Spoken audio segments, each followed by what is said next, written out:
Greetings to the one who dedicated their time to get to watch this presentation. In today's presentation, we're gonna be looking at the water treatment techniques. So we're gonna be focusing only on membrane filtration and reverse osmosis. Although we have a lot of water treatment techniques, but today we're only focusing on the two that I've mentioned.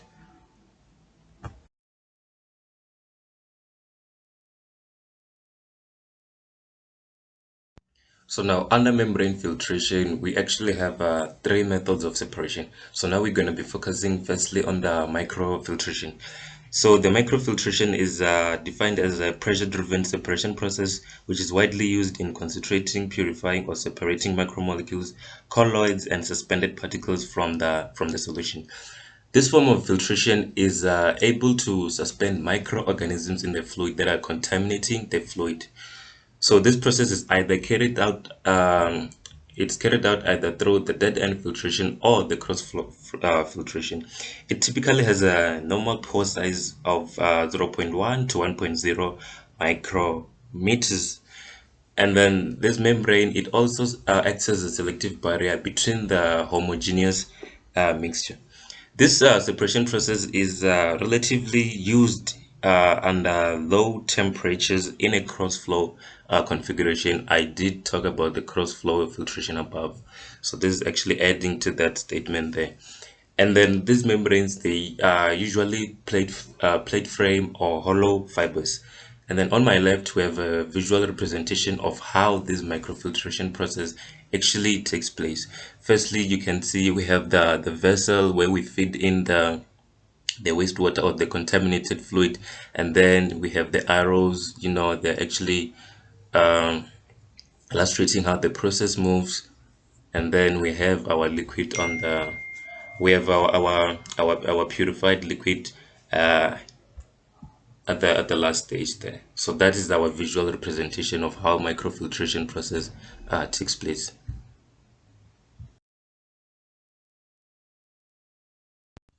Now here we're gonna look at a visual representation of the dead end filtration and also the cross flow filtration. Before going to the advantages and disadvantages, let me have a short description on what actually is happening in dead end filtration and cross flow. So for the dead end filtration, there is an applied pressure here that is driving the entire feed through the membrane filter, and it's producing a filtrate which is typically particle free, while the separated particles form a filter cake. This process is typically a batch process because there is an accumulation of the particles at the top of at the surface of the membrane. And then now with cross flow filtration, there is a constant turbulent flow along the membrane surface that is preventing the accumulation of matter on the membrane of the surface. So now we move on to the advantages and disadvantages. You can see we have the first two, those are the advantages. The first one, we have able to treat wastewater and heavy metals. The second one, it removes a majority of pathogens and bacteria. And then to the disadvantages now, it cannot remove the viruses in water. So that is a disadvantage under microfiltration.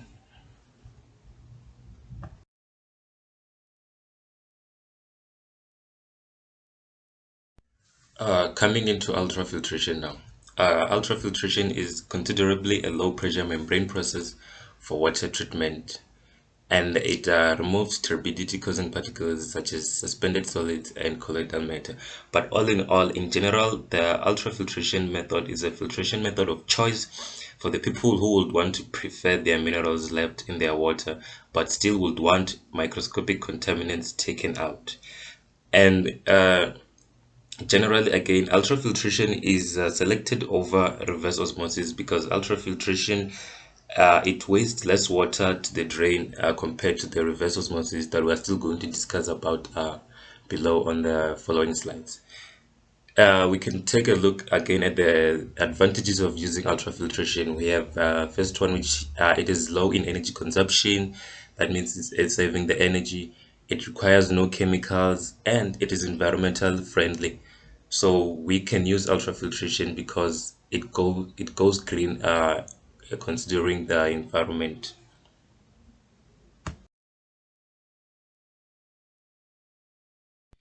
Nanofiltration. Nanofiltration is also a pressure-driven membrane processes that actually it uses nanometers as through pores that pass through the membrane.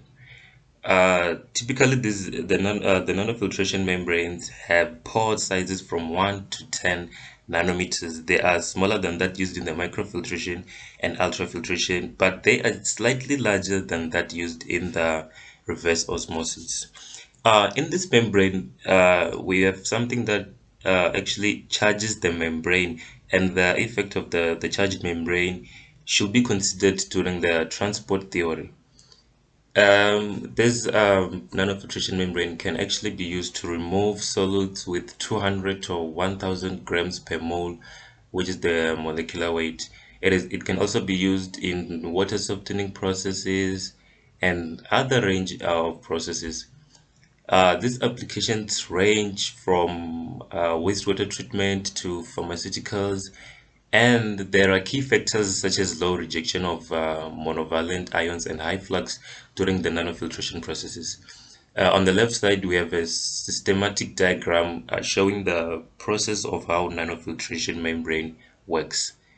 There we have our diagram. We start with our raw water that is contaminated, and then you can see the process as the arrows are illustrating from one direction to the other up until we have our purified water, that is the desired water that we want.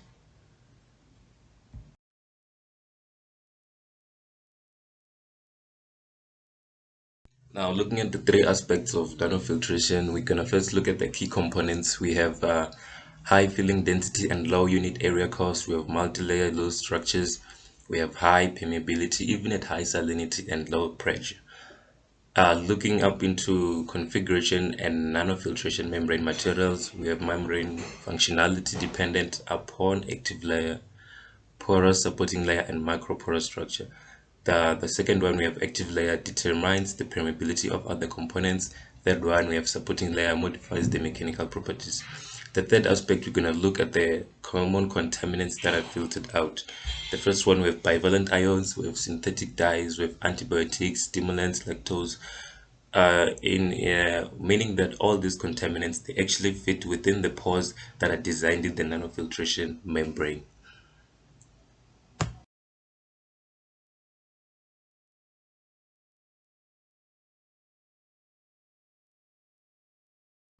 Reverse osmosis is a process in which water is pressured through a semi-permeable membrane to produce fresh water. It can be used to remove a large majority of contaminants, and the membrane separates the contaminants from the water. So now reverse osmosis, it actually differs from filtration in the sense that the mechanism of fluid flow is by osmosis across a membrane.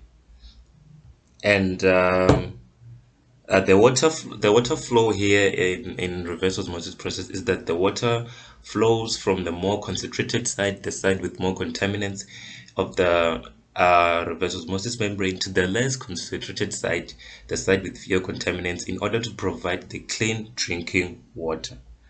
There is a semi-permeable membrane that has small pores that block contaminants but allows water molecules to flow through. And then during the osmosis process, the water becomes more concentrated as it passes through the membrane to obtain equilibrium on both sides of the reverse osmosis membrane. So on my left, we have a visual representation. The first stage in this separation technique, we have osmosis, and then we have reverse osmosis, that is just the reversible.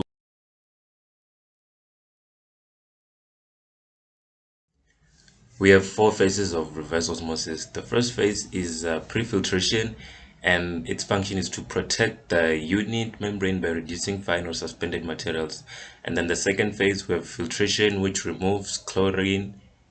And third phase, which is phase 3, we have a semi-permeable membrane. Its function is to remove the contaminants. Then we have the last phase, which is phase 4. It is carbon post-filtration, and it is used to remove the remaining contaminants. Then on my right, we have the contaminants that are removed by reverse osmosis. It says 99% of dissolved salts, the contaminants such as fluoride, lead, and nitrates, the bacteria and pyrogens, and it is also effective in treating groundwater because groundwater can also be contaminated.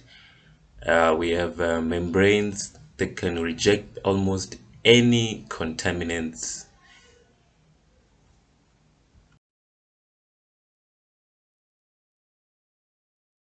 Now, this is a brief description of how reverse osmosis process actually takes place.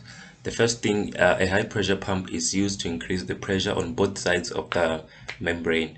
The second part is the water is forced to pass through the semi-permeable membrane, and then more pressure is applied to the salt water, and the desalinated water that was demineralized is referred to as permeate water. Now that is the water after the separation of the unwanted contaminants.